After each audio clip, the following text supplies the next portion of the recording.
Los podcasts son para personas inteligentes y para oídos frescos. ¿Cómo andan? Supongo que ya están cansados de mucho fútbol, pero no importa. El chiste aquí es sudar pasión y encontrar esa manera de identificarnos con el fucho. Soy Isma Uribe y espero que anden de maravilla. Bienvenidos sean al capítulo 5 de mi podcast. En esta ocasión vas a tener chance de conocer a alguien que desde una perspectiva de género está transformando la visión que tenemos del fútbol en México. Ella es periodista, es feminista, es profesora y es alguien que le encanta sudar pasión por los deportes. Así de fácil. Claudia Pedraza pertenece a una generación de mujeres periodistas que admiro mucho porque luchan todos los días por erradicar la discriminación de género en las redacciones periodísticas y en el ambiente futbolístico en general de nuestro país. Bueno, tienen que escuchar a Klaus Pedraza, yo la admiro mucho. No olviden escribirme, estoy en Twitter y en Instagram, @isma_uribe, y no dejen de sudar pasión. Bueno, pues mi nombre es Claudia Pedraza Bucio, soy doctora en Ciencias Políticas y Sociales y me especializo en temas de género, medios y deporte, es mi especialidad. Bueno, mi vida académica ha estado vinculada a lo que es el tema de deporte y medios. Soy egresada de la maestría de la UNAM de comunicación, egresada del doctorado en Ciencias Políticas y Sociales de la UNAM y actualmente soy docente de la UAM Coajimalpa. También he trabajado como periodista en deportes justamente, en Michoacán, en el Sistema Michoacán de Radio y Televisión y en el periódico Provincia, que fue previo a que estuviera como en la fase de posgrados. Y hasta hace poco, bueno, hace como 2 años, estaba en el Instituto Federal de Telecomunicaciones como jefa de departamento de monitoreos. ¿Te ha gustado el Mundial de Fútbol? Me ha parecido que es uno de los mundiales como más interesantes justamente por estas posibilidades de romper los relatos, ¿no? O sea, como todas estas ideas que traemos de quiénes van a ser los que van a llegar, quiénes van a ganar qué partidos. Pues lo que hace interesante al fútbol es justamente la incertidumbre, ¿no? Ese es el factor que nos mantiene a todos así pegados a la televisión. Me parece que es la primera vez que alrededor de los resultados del Mundial se están discutiendo otras cosas, por ejemplo, todo lo del machismo de los aficionados, la cuestión del periodismo deportivo. Si nosotros vemos un poco cómo se construyen las narrativas del Mundial en estos días, vamos a encontrar que son narrativas que reivindican esta noción de masculinidad, ¿no? Esta noción del fuerte, del agresivo, del poderoso, del que es muy heterosexual, del que domina al otro sexualmente. O sea, nosotros lo hemos visto en los memes de estos días, que lo que abunda es esta idea de la dominación sexual al que vences, ¿no? Entonces, todas estas ideas, al final de cuentas, generan un modelo de masculinidad donde el que lo encarna pues, es este futbolista.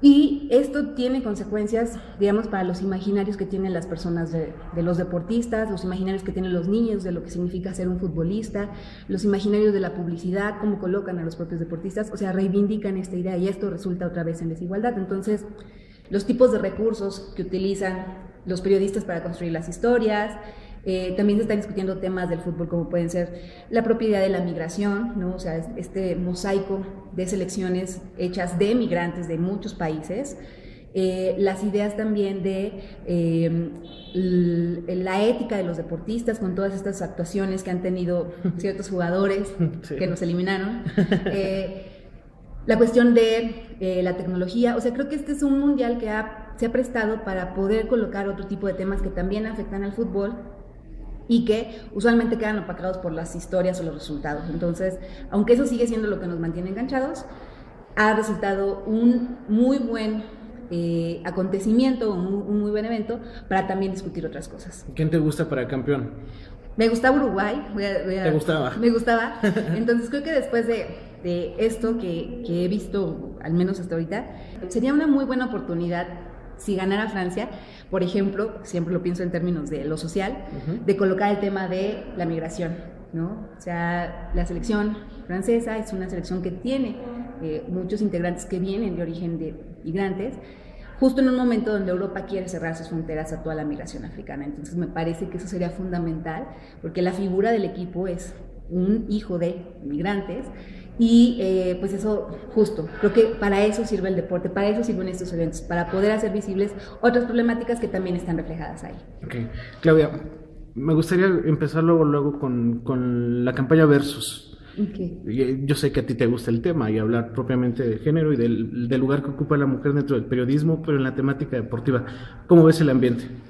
Bueno, pues justamente Versus surge para atacar un problema inicial que era el tipo de respuestas y acosos que recibían las reporteras, las periodistas deportivas, las conductoras de deportes, que son figuras como que se pueden distinguir dentro del esquema de la televisión, justamente por estar en el área del deporte, ¿no? Entonces, cuando Marion Reimers funda esta organización, lo que hace primeramente visible es lo naturalizado que está el sexismo y este tipo de comentarios hacia las periodistas, desempeñen el rol que desempeñen, porque justamente la idea es que los deportes no son una cosa en la que las mujeres deberían estar o sobre los cuales las mujeres tengan muchos conocimientos o sobre los cuales las mujeres puedan desempeñar, ¿no? Y a partir de ahí lo que se va haciendo evidente es que esta idea no solamente afecta a las periodistas de deportes, sino que afecta a las deportistas, y uno se fija cómo las van tratando, y que afecta también a las aficionadas, porque entonces no tienen el mismo espacio en los estadios, y que afecta también a las que son audiencias de los medios, porque entonces lo que plantea justamente es que existe una dificultad para que las mujeres estén dentro del ámbito deportivo, ¿no? Del periodismo deportivo en general, del deporte como practicantes y en el deporte como tomadoras de decisiones. Entonces, justamente lo que está tratando de hacer Versus es modificar esta situación a partir de no solamente visibilizar estas discriminaciones que se manifiestan en sexismo, que se manifiestan en misoginia, que se manifiestan en la no visibilización de las mujeres, sino también empezar a generar propuestas para modificar, ¿no? Es decir, dar herramientas para que las personas puedan cambiar todos estos discursos que están sumamente naturalizados en el ámbito deportivo. Desde la academia, Claudia, ¿qué es lo que se está haciendo o qué es lo que tú estás haciendo, ¿no? Para darle como este giro también a partir de la educación? Desde la academia, lo que se plantea y en las líneas en las que yo he estado trabajando es, por un lado, primero, hacer visibles estos discursos de manera sistemática. Cuando uno dice, ay, es que la prensa es discriminatoria, parecería que es un caso anecdótico de un editor que un día se le fue una nota, ¿no? Pero si tú revisas sistemáticamente las notas durante cierto tiempo, te vas a dar cuenta de que las constantes permanecen. Las mujeres no ocupan un lugar importante en la producción noticiosa de las secciones de deportes, que es un primer rasgo, y cuando lo ocupan con una serie de condiciones, que es hablar de ellas en ciertos términos, otorgarles menos espacios o no dejar que ellas sean las que se expresen en las notas, ¿no? Entonces, por un lado son estas revisiones sistemáticas que lo que nos permiten plantear es la evidencia de que no es una cuestión de un editor o un reportero, sino es un problema estructural, ¿no? Y la otra parte es, tiene que ver con trabajar, digamos, es trabajar con los nos, con las cosas que no se están haciendo o que se están haciendo, digamos, en apego a esta estructura tradicional de los roles de género. Y por el otro lado es hablar de los cis, hacer visible el trabajo de las mujeres, contar historias de mujeres, colocar en los medios el tema de la discriminación, porque para atacar este problema de sexismo, una de las soluciones es hacer visibles a las mujeres, pero la otra que sigue faltando en los medios, porque cada vez más empiezan a darle más espacio a las mujeres en los espacios mediáticos, la que sigue faltando es colocar el tema de la discriminación, ¿no? Tú puedes mostrar a las mujeres, mostrar sus logros, pero puedes seguir dejando sin tocar el tema de cómo opera la discriminación en el ámbito deportivo, cómo opera en los banquillos técnicos, cómo opera en la estructura de la FIFA. Entonces, justamente la propuesta para generar estas dos respuestas es impulsar lo que se denomina, o lo que estamos denominando desde una idea de Versus, el periodismo deportivo con perspectiva de género, ¿no? Es decir, estas ideas que en las redacciones imperan, nosotros creemos creer que no son ideas malintencionadas, sino que son ideas que funcionan porque la educación que recibimos como comunicadores no nos dota de las herramientas para hablar de otras formas. O sea, dentro del campo de la comunicación hace falta abordar un poco más en el género, es lo que me estás tratando de decir, ¿verdad? Así es, o sea, y creo que no nada más opera para el ámbito del periodismo deportivo. Estaremos hablando que en general, dentro de la carrera de formación de comunicadores o de periodistas, deberían tomarse materias de perspectiva de género, porque el lenguaje es un elemento fundamental para lo que nosotros hacemos como comunicadores, pero además es un elemento fundamental para la construcción del mundo para los otros, en este caso para las audiencias. Entonces, la forma en que nosotros nombramos la realidad, llámese deportes o llámese cualquier otra, si está atravesada por esta ceguera de género, va a reproducir los roles que históricamente han mantenido la desigualdad, que ese es el problema. O sea, no es que de repente a alguien se le haya ocurrido, ahora hablen de mujeres. O sea, la razón fundamental por la que se busca que se visibilicen las mujeres, pero que además se quiten todos los roles de género presentes en la información deportiva de la que sea, es que esta información genera desigualdad. Porque ahí hay otra cosa. Generalmente, cuando decimos esta cuestión de hablar de periodismo deportivo con perspectiva de género, no nada más estamos planteando que se hable de mujeres o que se hable de la discriminación hacia las mujeres. Lo que estamos planteando es la posibilidad de construir historias del deporte donde esta idea de lo masculino y lo femenino no sea lo que se repita, ¿no? Un periodismo deportivo con perspectiva de género lo que nos permite hacer es contar las historias del deporte, que son historias de mérito, que son historias de triunfo, de logros, y no historias que se narran desde estas ideas de lo que es un hombre o una mujer. Exacto. ¿Y ha sido difícil esta tarea, al menos desde la academia, o a diferencia de los medios? ¿Dónde es más difícil? Porque la academia también ha de tener sus complejidades, ¿no? El tema es un tema que es difícil de colocar, tanto en las redacciones de deportes, por toda la resistencia que hay. O sea, hay una cultura profesional del periodismo deportivo que muchas de estas cosas las ve como normales, entonces no las quiere aceptar. Sin embargo, hay que decir que las nuevas generaciones de editores, porque todavía siguen siendo editores los que toman las decisiones. Sí, no editoras. No hay editoras, hay muy pocas editoras, y las que hay están en medios que ellas fundaron y que son independientes, es decir, no son las que toman las decisiones porque alguien las haya contratado. Ya traen una sensibilidad distinta y una disposición distinta para poder incorporar estas herramientas, ¿no? Entonces, esa es como una de las ventajas, y son ellos los que están permitiendo que todo el trabajo que han hecho las reporteras, porque digamos que las reporteras lo han dicho durante mucho tiempo, las periodistas se han quejado en diferentes momentos de estas situaciones, pero como era una situación aislada, no se veía. Ahora que ya están como organizándose y que pasan estas demandas a los editores, resulta mucho más fácil colaborar en conjunto para modificar esa situación. Entonces, por ejemplo, el contacto que yo he tenido con gente de medios, ya sea por esta cuestión de los cursos, por intercambio de material, para entrevistas, es justamente el de un contacto que permite abrir posibilidades para que estas historias se vayan modificando. Entonces, ahí el trabajo ha sido mucho poder articular los esfuerzos que se realizan desde la academia, se realizan desde quienes salen a hacer el trabajo, digamos, periodístico, y quienes toman las decisiones. Cuando estos tres elementos están en la misma sintonía, se pueden lograr como cosas muy interesantes que justamente abonan a esto, a desaparecer la discriminación, la desigualdad de las mujeres en el deporte. En la academia, lo que resulta conflictivo, o resulta doblemente conflictivo, es que, uno, los estudios de género, los estudios feministas, hablar de discriminación de mujeres, si bien es un tema que a nivel internacional obtiene apoyos, porque está en la agenda mundial de investigación de lo que sea, al interior de la academia sí tiene como todo este sesgo de, bueno, que entonces las feministas son activistas y entonces no investigan y demás. Hay como un sesgo muy fuerte a la investigación feminista académica, a pesar de que hay un montón de trabajo de feministas en diferentes áreas que sustentan, digamos, lo que se está tratando de cambiar.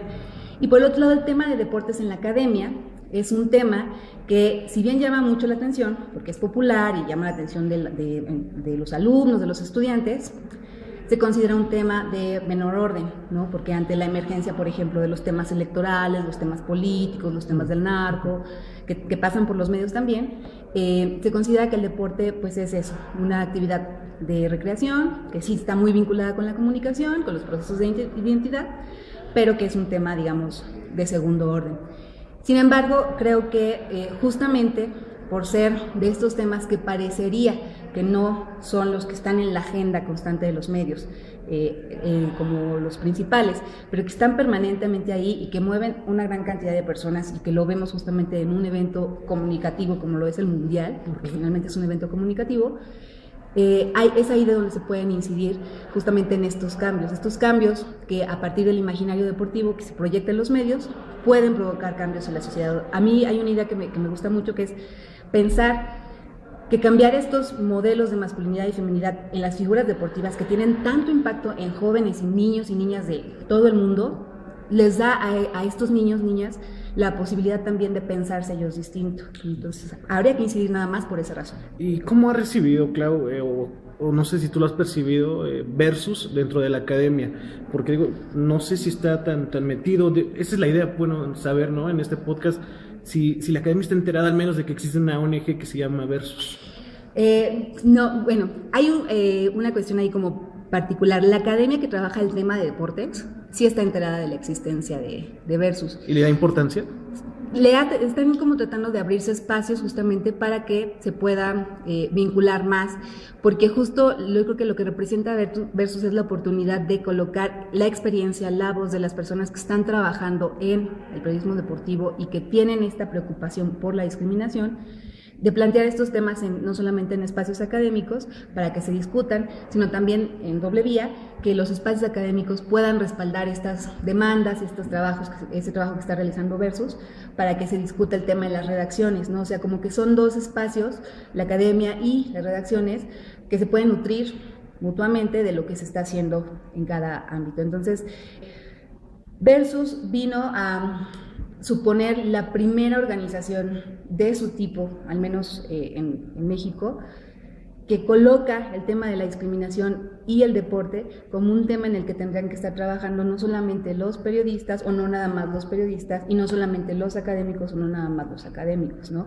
Y no nada más los que trabajan en las secciones de deporte, sino otro tipo de periodistas que están trabajando otros temas, y también quienes están en organizaciones como las organizaciones de derechos digitales, de ciudadanía digital, porque hay gente metida de todas estas áreas ahí. Entonces, es la primera organización que lo que está tratando de hacer es conjuntar los esfuerzos que se realizaban por separado, para que, nutriéndose de todo lo que puedan aportar los integrantes y las personas que quieran participar, se puedan modificar todas estas ideas. Por ejemplo, una de las actividades que se organizó con Versus, bueno, más bien en la que Versus participó, fueron estas editatonas del 8 de marzo, ¿no? Sí, de Wikipedia, ¿no? Entonces, de Wikipedia. Entonces ahí articulas un montón de trabajo, que es el trabajo de Versus, el trabajo de periodistas deportivas que querían editar fichas, el trabajo de deportistas que están tratando de hacer visibles a otras deportistas o ellas mismas, el trabajo de un montón de aficionadas, que eso es algo que a mí me sorprendió, o sea, chicas jóvenes que llegaron ese día a la editatona con la intención de hacer fichas de deportistas que ellas admiraban, ¿no? Y que cuando tú les preguntabas si querían ser periodistas, además era la respuesta, no, simplemente a mí me gusta esta deportista. Y cómo estas mujeres, estas jóvenes, pues usualmente no encuentran en los medios tradicionales, en las narrativas que hay en los medios que más impacto tienen, este tipo de oportunidades de contar historias de mujeres. Entonces creo que justo este esfuerzo individual de muchas personas por tratar de impulsar el deporte, lo que está tratando de hacer Versus es como de conjuntarlo, un poco organizarlo, para que pueda tener más resultados. Clau, ¿qué tanto beneficia este tipo de expresiones, de manifestaciones a la industria del fútbol en México? ¿Qué opinión tienes en torno a eso? Bueno, de entrada, yo considero que la industria del fútbol, como tal, justamente se ha estructurado para no dar cabida a estas expresiones, ¿no? O sea, desde que hay federativos nada más, ¿no? Desde directores, que hay federativos, ¿no? Desde que ni siquiera la propia estructura del fútbol femenil en este país está dirigida por una mujer, ¿no? Exacto. Y no porque no existan mujeres que tengan la capacidad de dirigirla, desde que la forma en la cual se está estructurando la liga ha sido una forma muy irregular, porque no todos los equipos participan en igualdad de condiciones o con igualdad de compromisos. La federación, digamos, la industria que ha generado es una industria que está encaminada a un solo producto, ¿no? Y a ese producto, que se llama selección nacional, le pone todos los esfuerzos, le arma toda la estructura para que funcione, porque es el que le da dinero. Funciona como federación con el resto de los equipos, ¿no? Ahí sí es nada más una federación, pero como empresa, podemos decirlo, que esta vertiente que tiene de empresa la encamina a que su producto principal sea el más vendido. Entonces, esto pues genera como mucha disparidad, ¿no? Para el propio desarrollo del fútbol femenil y del desarrollo del fútbol en general, ¿no? Entonces, el tema de la discriminación para la federación es un tema incómodo. Y como es un tema incómodo, las opciones o las vías en las cuales lo han atendido históricamente ha sido ignorarlo. No atenderlo, ¿no? No atenderlo, o medio atenderlo con justamente planes, programas que parecería que lo están atendiendo, cuando en realidad no lo arrancan de raíz, y no lo arrancan de raíz porque la propia estructura de la federación es una estructura sumamente discriminatoria de género, de diversidad, o sea, es muy, muy complicado. Entonces, estamos hablando no solamente de que en términos de género, de trabajar con perspectiva de género en la federación, no solamente no están atendiendo las demandas del fútbol femenil, que han ignorado y que habían ignorado por décadas, porque la obligación de desarrollar el fútbol femenil era una obligación que ya debían desde hace mucho a nivel FIFA, sino que además no hacen nada por ejemplo, modificar todas estas expresiones de, no sé, homofobia, no hacen nada por modificar estas expresiones de agresividad y violencia en los estadios, no hacen nada por ejemplo, convertir el espectáculo en un espectáculo más familiar y menos de grupos de hombres que van al estadio. O sea, tiene muchas resistencias porque al final de cuentas lo que le está interesando es seguir vendiendo su producto al mismo sector que siempre se lo ha comprado. Sí. Hay una ceguera de la federación, por ejemplo, de quién puede ser el mercado potencial del fútbol femenil o qué posibilidades tendría de ampliar su mercado si cambiara ciertas estructuras, ciertas mecánicas que tiene para la promoción de los torneos. Incluso históricamente, yo admiro algo que admiro mucho, es que tú tuviste la oportunidad de compartirnos lo que históricamente representó la selección mexicana de fútbol femenil hace algunos años, ¿no? Y estuvieron en el Dictatón y fíjate, a la federación pareciera que estas historias como que no terminan por importarles, ¿no? No, y que además justo por eso decimos que hay como una deuda histórica de la federación con el fútbol femenil. O sea, si tú revisas esta historia, dices, si en los 70s había mujeres interesadas en jugar fútbol y estaba como un interés del público por acudir a estos estadios. Y les iba bien, además. Y tenían como jugadoras que eran buenas. ¿Qué fue lo que hizo que el proyecto de fútbol femenil se estancara tanto? Y la única respuesta obvia a eso es que la federación no quiso trabajar con eso, ¿no? Y si la federación no quiere trabajar con eso, no hay forma de que las chicas se hubieran encargado de organizar todo lo que se requería para convertirse en un proyecto sólido de desarrollo de fútbol femenil. Entonces, creo que justamente es eso. Durante muchos años se ignoró como todo el talento que había del fútbol femenil, porque igual seguíamos concentrados en el mismo producto que nos daba, o que le daba dinero. Cuando se hace obligatorio que empiece a desarrollarse el fútbol femenil, que es en el 90, se empieza a generar proyectos que justamente lo que hacen es eso, parecer que está trabajando. Dar la pintadita nada más. Exactamente, ¿no? Para que la FIFA, y hay que decirlo, o sea, incluso la creación de la Liga MX femenil obedece más a una necesidad de reconocimiento de la FIFA pensando en la posible candidatura que en un interés real. ¿Qué se encontraron esta vez? Una sorpresiva respuesta, ¿no? De los clubes, algunos clubes, y de la afición. Y de ustedes, ¿no? También, de como periodistas, como gente claro. que está en el medio, que está en la academia, ¿no? Claro, y que además, justamente creo que esta es la gran como coincidencia de la Liga MX, que surge en un momento donde el tema de la reivindicación o las reivindicaciones de género está muy latente en todos los ámbitos, ¿no? Y donde además las redes sociales han permitido que otras voces que usualmente no podías escuchar en los medios tradicionales cobren fuerza. O sea, yo pienso en las voces de todas estas periodistas que seguramente tenían un montón de discusiones en las redacciones, pero estas discusiones se quedaban en las redacciones.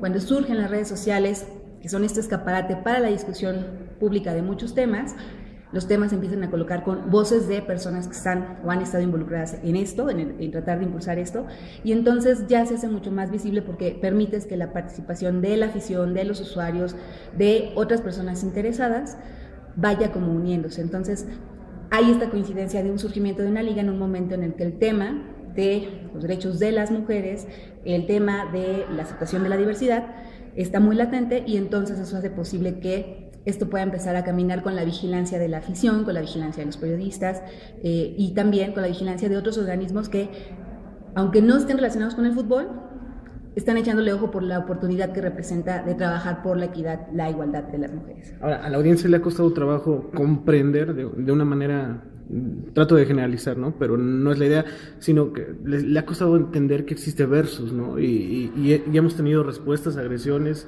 y lo hemos visto en el Mundial, siguen las agresiones muy propias de la cultura machista, ¿no? supongo que lo que tú estás haciendo es en pro también de la cultura futbolera de nuestro país, ¿no? Sí, y creo que justamente pensando como en estos, la idea que mencionaba de cómo articular el trabajo, de repente parecería que uno está haciendo un trabajo solo en una trinchera y entonces es muy complicado porque parecería un pleito individual, o sea, que tú en redes o que tú en una plática o que tú en un espacio mediático llegues y plantees la idea de la discriminación en el deporte, parecería que es como tu lucha individual. O que provoca, ¿no? O que quieres provocar, ajá, o que pero no tema, es la idea, ¿no? Pero no es la idea, entonces creo que justamente la importancia de Versus es que con esta idea de integrar el trabajo de muchas personas que están interesadas en cambiar esto, se vea que no es una cuestión de un interés individual o un interés de provocación, que además, curiosamente y malamente, o sea, estas demandas que estamos poniendo de la discriminación, la desigualdad, la violencia que enfrentan las mujeres, la necesidad de darles espacio, aquí en un contexto como el mexicano, estamos encontrando que es el eco o que hay un eco en todos los países, por lo menos en América Latina, ¿no? O sea, nosotros cuando vemos un ejemplo de que algo que pasó aquí está pasando en Argentina y está pasando en Colombia, puedes plantear con más argumentos. Entonces esto no tiene que ver con una cultura machista del mexicano, tiene que ver con cómo el deporte está pensado en estas lógicas de género y entonces por ahí ya podemos insistir. O sea, veíamos este ejemplo aquí hace un par de meses, el caso de María Fernanda Mora nos ocupaba, ¿no? Porque era algo que no podías dejar pasar, había que hacerlo visible. Y en estos días del Mundial hemos visto cómo a otras reporteras de otros países les está ocurriendo lo mismo, un acoso de aficionados. Entonces dices, no se trata de un sujeto de un equipo llamado Chivas que estaba borracho, ¿no? O sea, si esto se repite, se trata de una idea que hay ahí en el deporte. Igual, o sea, estas ideas de los aficionados de todo el mundo que estaban acosando a las aficionadas rusas o a las aficionadas de otros países que no entendían su idioma con estas expresiones de acoso sexual, nos demuestra que igual, o sea, no tiene que ver con tu nacionalidad, ¿no? O sea, tiene que ver con cómo el deporte te va moldeando para que estas actuaciones sean, digamos, válidas y entonces creas que puedes replicarlas.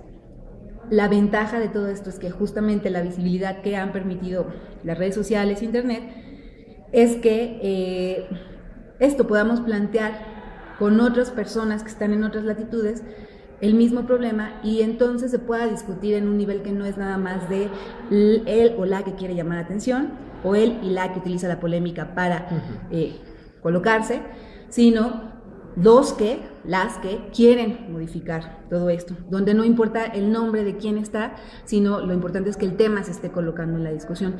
Pensaba como en el ejemplo de Mario, que es como la presidenta de Versus, o sea, seguramente en el ámbito deportivo, en el gremio deportivo de los periodistas, habrá quien crea que ella lo está haciendo porque con eso ya se ha ganado como su sello, ¿no? Entonces, como es la feminista, pues es como la que la distingue. Y en realidad, o sea, si nosotros pensamos lo que implica ser feminista en un ámbito como el periodismo, y peor, el periodismo deportivo, pues no es una distinción que precisamente te abre espacios, ¿no? O sea, implica estar todo el tiempo peleando, y no de gratis, sino justamente porque tienes esta firme idea de que se puede cambiar, que eso es, creo, lo que muchas veces no se discute, o sea, se puede cambiar, tan se puede cambiar que hoy hemos visto cómo surgen muchos medios alternativos que no están usando esas fórmulas y que están proponiendo cosas justamente rescatando la idea de lo deportivo, dejando de lado estos modelos tradicionales y además, que eso es lo más valioso, colocando el tema de la discriminación, el sexismo, el acoso en sus contenidos. Eso me parece que nos da a nosotros una muestra de que sí se pueden hacer las cosas de otra forma. Y además, como bien lo dices, el lenguaje ocupa un lugar importantísimo en la proyección de contenidos, los y las, o sea, siempre hay que hacerlo, ¿no? Para ir dándole como este toque final a la grabación, primero te agradezco, muchas gracias por abrirle las puertas al podcast y quisiera que nos respondieras una pregunta final, que es ¿qué tipo de periodismo tenemos que seguir los aficionados, la audiencia, en torno a un mejor proceso, a esta transformación de la cultura futbolera en México? Yo pensaría que, y creo que para allá va un poco por cómo veo las discusiones, aunque de repente ves ejemplos que te hacen replantearte que todavía hay falta mucho que trabajar, pero yo creo que el tipo de contenidos que necesita la afición deportiva, la afición futbolera en este país, sea justamente los contenidos que les permitan a ellos también reflejarse, ¿no? contenidos que les den este sentido de identidad, contenidos que les permitan también a ellos proyectar las posibilidades que tienen de vida. Entonces, ¿a qué me refiero con esto? A que en vez de crear estas historias de hombres excepcionales que parecen paridos por dioses místicos, o sea, como estas historias de inalcanzables, gente extraordinaria, podamos colocar historias de hombres y mujeres deportistas con toda la diversidad que implica lo humano, o sea, desde indígenas, desde diversidad sexual, desde las edades, es decir, no vemos casi deportistas de la carrera de los medios, no vemos el deporte infantil, no vemos el deporte estudiantil, como estas narrativas donde justamente se muestra que el deporte es una actividad sumamente generosa, sumamente diversa y donde justamente todos nos podemos ver reflejados, ¿no? O pensando sobre todo que los beneficios de la actividad deportiva van más allá de simplemente el placer de ver un juego de fútbol o de ver un buen partido de fútbol, sino que hay muchos procesos que se generan cuando nosotros vemos un partido de fútbol o cuando nosotros queremos ser como una estrella de cualquier tipo de deporte, y que justamente los medios de comunicación tienen un papel ahí central. Yo creo que la afición va a ir prefiriendo estos contenidos donde pueda reflejarse algo de lo que ella es, ¿no? De lo que los integrantes de esta afición, las integrantes de esta afición son. Creo que está en un muy buen momento y tiene que ver con todos los medios alternativos que han surgido por un lado y por el otro lado por esta posibilidad de interacción a partir de los entornos digitales, en el cual la afición deportiva puede tomar un papel más activo. Se ha castigado por los tipos de contenidos a las televisoras y eso se ve reflejado en los ratings, ¿no? Y eso es bueno porque entonces lo que se le está diciendo como afición, como audiencia a esa televisora es: tus contenidos ya no representan nada significativo para mí, me he volcado a los contenidos digitales. ¿Qué falta ahora en los contenidos digitales? Que se tenga esta posibilidad de elevar la discusión y decir: oye, esto que estás poniendo, esto que estás colocando como contenido no es un contenido diverso, plural, que respete y demás.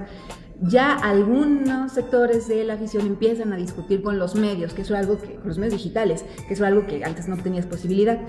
Todavía vemos mucha de la discusión que sigue siendo muy visceral, muy pasional, muy del equipo que ganó, muy del equipo que perdió. Todavía hay como pocos elementos para cuestionar los propios contenidos, ¿no? Cuestionamos el tema, pero cómo se forman, cómo se construyen estos contenidos, todavía ahí falta mucho. Pero creo que para eso se necesitan construir más referentes de otras cosas. Es decir, si en los medios digitales se están repitiendo los mismos tipos de contenidos que los medios analógicos, con la única, digamos, el único plus o la única ventaja de que ahora están en una plataforma digital, en realidad el periodismo deportivo no ha cambiado mucho. Pero las propuestas interesantes están justamente en todos estos medios que están tratando de colocar otros temas, otras formas de contar, otras formas de discutir lo que ocurre en lo deportivo, que no es nada más el resultado, sino con todo lo que está vinculado con historia, con política, con identidad. Y a partir de ahí las propias aficiones van a tener referentes para poder entonces sí reclamarle a los medios que cuenten de otra forma eso, que en la cancha o en la duela o en la alberca sigue siendo una historia sumamente sencilla, pero que puede ser la historia de todos y de todas. Muchas gracias, Clau. No, al contrario, gracias a ti.